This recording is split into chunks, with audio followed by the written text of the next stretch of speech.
Noodles சாப்பிட்டு 9 வயது சிறுமி கேரளாவில் உயிரிழந்திருக்காங்க. நம்ம ஊரில் ஷவர்மா சாப்பிட்டு உயிரிழந்த சிறுமிகள் இல்லை இளைஞர்கள் பார்த்துருப்போம்.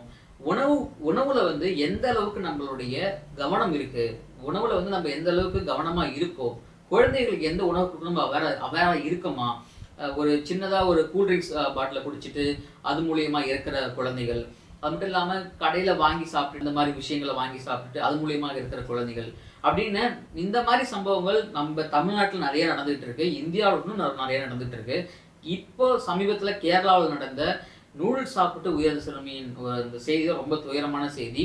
ஸோ நீங்கள் நம்ம சேனலுக்கு ஃபர்ஸ்ட் டைம் வந்தீங்கன்னா மறக்காம சேனல் சப்ஸ்கிரைப் பண்ணிக்கோங்க. நான் உங்கள் விஷால் சரவணன். வாங்க வீடியோக்குள்ளே போகலாம்.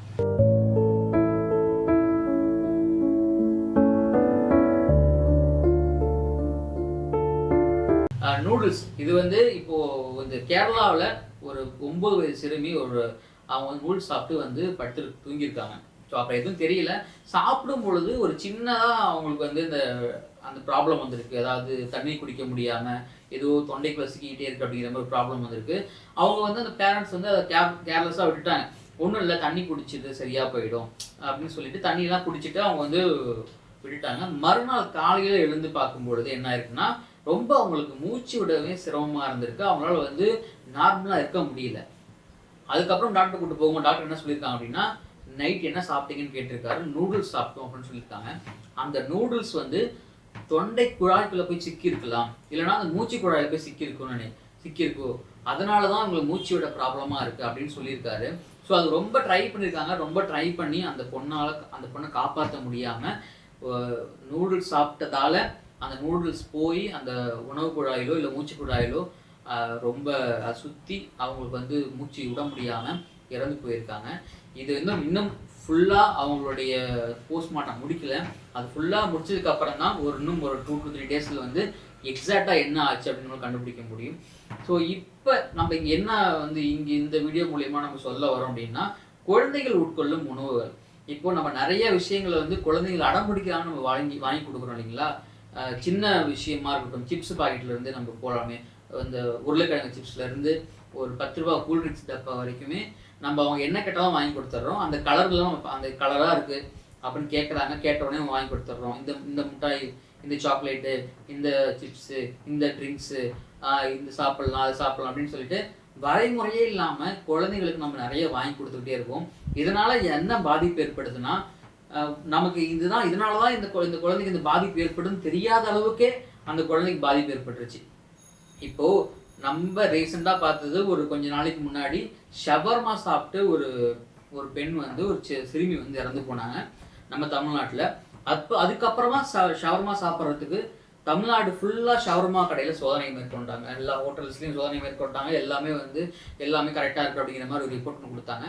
இப்போ ரீசெண்டாக பானிபூரிக்கு தடை பண்ணுறதா பேசிக்கிட்டு இருக்காங்க.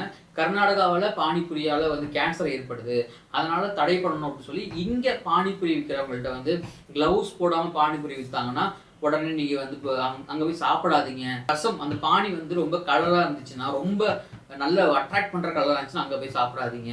அதுமாதிரி ஹைஜீனிக்கெல்லாம் அங்கே போய் சாப்பிடாதீங்க அப்படின்னு நிறைய அறிகுறிகள் கொடுக்குறாங்க.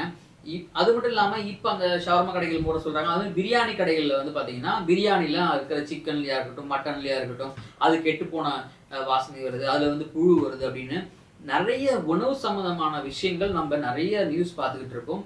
டெய்லிக்கும் ஒவ்வொரு நியூஸ் வந்துக்கிட்டே இருக்குது. அப்படி இருக்கும்போது சின்ன சின்ன விஷயங்கள், பிராண்டட் இல்லாமல் பொருட்களை நம்ம வாங்கி சாப்பிடக்கூடாது. முக்கியமாக குழந்தைங்களுக்கு கொடுக்கக்கூடாது. இப்போ ஒரு லேஸ் பாக்கெட், ஒரு பிராண்டட் லேஸ் பாக்கெட் 10 ரூபா இருக்கும். ஆனால் அதை விட இன்னும் கொஞ்சம் டேஸ்ட்டாக இன்னொரு பிராண்டட் லேஸ் பாக்கெட் இருக்கும். ஸோ இந்த பிராண்டுக்கும் என்ன வித்தியாசம் அப்படின்னா, ஒரு வித்தியாசமும் இருக்காது. அது வந்து ஒரு இன்டர்நேஷனல் பிராண்டாக இருக்கும், லோக்கல் பிராண்டாக இருக்கும். ஆனால் லோக்கல் பிராண்டை சாப்பிட்டு நிறைய பேர் அந்த கூல்ட்ரிங்க்ஸ் குடிச்சு வாந்தி மயக்கம் ஏற்பட்டு உடல்நலக்குறைவு ஏற்பட்டு ஒரு சில பேர் இறந்தும் போயிருக்காங்க. இது நம்ம வந்து கொஞ்ச நாளைக்கு முன்னாடி நிறைய செய்திகளில் பார்த்துருப்போம் நம்ம. ஸோ அப்போ நம்ம குழந்தைகளுக்கு என்ன வாங்கி கொடுக்குறோம், இல்லை நம்ம குழந்தைகள் என்ன சாப்பிட்றாங்க, அந்த சாப்பிட்ற வரைமுறைகள் என்ன அப்படின்னு நமக்கு முதல்ல ஒரு அவேர்னஸ் இருக்கணும். நமக்கு அந்த அவேர்னஸ் இருந்தால் மட்டும்தான் நம்ம அந்த அவேர்னஸ் குழந்தைகளுக்கு எடுத்துகிட்டு போக முடியும். நமக்கே அந்த அவேர்னஸ் இல்லை அப்படிங்கும்போது எந்த நேரத்தில் என்ன சாப்பிடணும், எந்த இடத்துல என்ன சாப்பிடணும், இந்த பொருளை சாப்பிட்டு இந்த பொருளை சாப்பிடக்கூடாது அப்படின்லாம் எதுவுமே இல்லாமல் வரைமுறையற்று நம்ம சாப்பிட்றோம் இல்லைங்களா. ஸோ அதனால தான் நம்ம குழந்தைகளுக்கு எப்படி அந்த நம்பிக்கையோட நம்ம சேனலுக்கு சப்ஸ்கிரைப் பண்ணுங்கள். நான் உங்கள் விஷால் சரவணன். நன்றி, வணக்கம்.